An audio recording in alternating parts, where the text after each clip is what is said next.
नमस्ते जी, मैं हूं शुभम पंचोली और आज के दिन मैं आया हूं उज्जैन। और उज्जैन में एक बहुत ही पुराना स्थान बना हुआ है जो पुरातात्विक दृष्टि से बहुत ही मायने रखता है, लेकिन यहां पर इसको कह सकते हैं कि प्रशासन की अनदेखी और लोगों में थोड़ी कम ऐतिहासिक समझ होने के चलते यह नज़रअंदाजी हो रही है और गुमनामी की जगह पर बनी हुई है। आज मैं आया हूँ वैश्य टेकरी स्तूप पर। वैश्य टेकरी स्तूप जो मौर्य काल के और जो सम्राट अशोक रहे हैं, सम्राट अशोक ने अपने जीवन काल के लगभग 11 साल उज्जैनी में, जिसको बोलते हैं अवंतिका जनपद, जिस उज्जैनी में उसने अपने जीवन व्यतीत किया था, उस दौरान यहाँ पर बौद्ध स्तूप, जब उन्होंने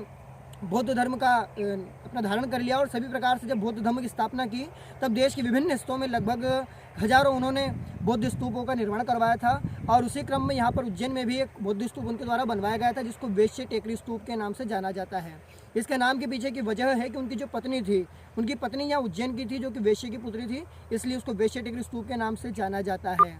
और साथ ही ऐसा माना जाता है कि यदि इसकी खुदाई कर दी जाए, जो मिट्टी के टीले के अंदर जो दबा हुआ एक संरचना है, स्तूप है, उसकी खुदाई करके यदि उसके मूल रूप में सामने ला दिया जाए तो विश्व का, या माना जाए तो भारत का सबसे बड़ा बौद्ध स्तूप के रूप में सामने आ सकती है। आज वर्तमान में इसकी जो संरचना है, जो इसकी बनावट है, वो 500 फीट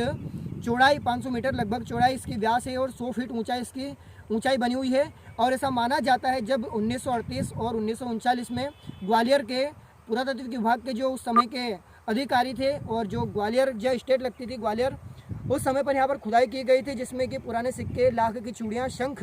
आहत व भी बनावट के जो ढले हुए सिक्के होते हैं, उनके माध्यम से और पुरानी ईंटें यहाँ पर निकली थी। और जो ईंटें यहाँ पर मिली हैं, उनके अनुसार माना जाता है कि मौर्य काल, विशेष करके ईसा पूर्व 2 से 3 शताब्दी पूर्व, लगभग 2200 से 2300 वर्ष पुरानी यहाँ पर यह संरचना है, जो कि मिट्टी के ढेर में दब चुकी है। और जब यहाँ पर खुदाई की गई थी, तब यहाँ पर ऐसा माना जाता था कि यहाँ पर लगभग 350 फीट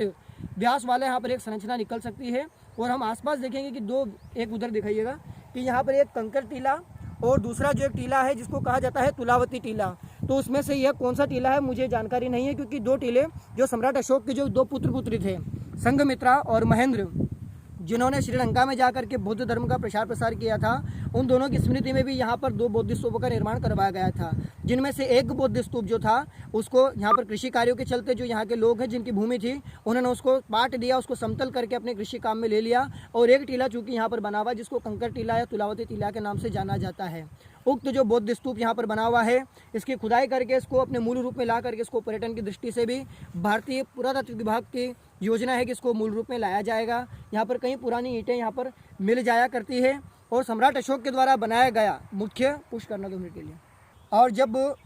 तथागत भगवान गौतम बुद्ध ने अपने प्राणों को छोड़ा था, जब उन्होंने समाधि आदि ली थी, उस समय पर जो उनकी चीज़ें थी, उनकी जो वस्तुएं थी, जो दैनिक उनके जीवन में उपयोग में लाई जाती थी, उस दौरान अपने इस विश्व के और जो समस्त तिब्बत में, चीन के, जापान में, जहाँ पर भी बौद्ध धर्म को माना जाता है, साथ ही भारत के विभिन्न हिस्सों से जो उनके अनुयायी रहे हैं, उन्होंने उनकी चीज़ों को, उनकी वस्तुओं को अपने पास में ला करके संग्रहित किया था। तो उनकी मृत्यु के बाद में, उनके महापलायन के बाद में, तथागत गौतम बुद्ध की आसंदी, वो उनके जो वस्त्र थे, इस टीले के अंतर्गत जो बौद्ध स्तूप बना हुआ है, उसके अंतर्गत रखे गए हैं, ऐसा माना जाता है। साथ ही यहाँ पर एक वृत्ताकार तो ये बना हुआ है, साथ में यहाँ पर एक चौकोर 4 मुंह वाला एक वर्गाकार यहाँ पर पूरी आकृति इसकी बनी हुई है, जो कि कृषि कार्य के चलते हुए यहाँ से नीचे से हम देख नहीं सकते हैं। आप इधर सीधे देखिएगा कि 100 फीट ऊंचा यहाँ पर ये बौद्ध स्तूप इसके अंदर दबा हुआ है, और इसकी जो कुल चौड़ाई है वो 500 फीट या 500 मीटर कुछ व्यास की है। और जब इसकी खुदाई कर दी जाएगी, इसको मूल रूप में ला दिया जाएगा, तब इसकी संरचना 350 फीट जो भी है, उसके मूल रूप में यहाँ पर सामने निकल करके आ जाएगी। तो यहाँ पर जो रहने वाले हैं उज्जैन में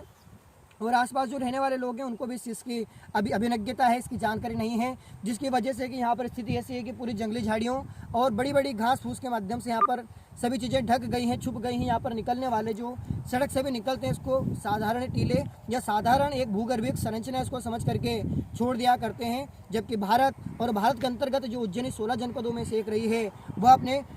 वैभवशाली, अपने समृद्धशाली इतिहास के लिए जानी जाती है, जो अपने गर्भ में कई प्रकार के समृद्धि के प्रमाण छुपा करके बैठी है। तो प्रशासन यदि इस ओर ज़्यादा ध्यान देता है, इसको अपने मूल रूप में लाने का प्रयास करता है, तो बड़ा अच्छा लगेगा। और जो आसपास रहने वाले हैं, जो मूल रूप से उज्जैन या उज्जैन के बाहर से कहीं करीब से रहते हैं, यदि वो लोग भी आकर के देखना चाहे, तो पर्यटन की स्थिति से भले यहाँ पर सुविधाएं नहीं है, लेकिन वे इस कार्य के साक्षी बन सकते हैं कि भविष्य में जब यहाँ पर खुदाई करके मूल रूप में बुद्ध स्तूप, जो कि माना सकता है कि विश्व का सबसे बड़ा या भारत का सबसे बड़ा बुद्ध स्तूप बन करके सामने आवेगा, तो हम उस चीज़ के साक्षी बन सकते हैं कि जब मिट्टी के गर्भ में, जब भू के गर्भ में छुपा हुआ था, तब हम उस स्थान पर जा करके इसको देख करके आए थे। उज्जैन से जब हम तराना के लिए जाते हैं, मुख्य रेलवे स्टेशन से मात्र 6 किलोमीटर की दूरी पर स्थित है। तो जब कभी भी मौका हो, योग बने अवसर हो, तो अपने साथ अपने नई आने वाली पीढ़ी को भी यहाँ पर ला करके इस चीज़ से अवगत करावे। साथ ही जो प्रशासन होता है, हम आशा करते हैं कि यहाँ पर साफ सफाई, साथ ही लोगों को जानकारी मिले, इसके लिए प्रयास करने का सभी उनके द्वारा काम किया जाएगा। बहुत बहुत धन्यवाद।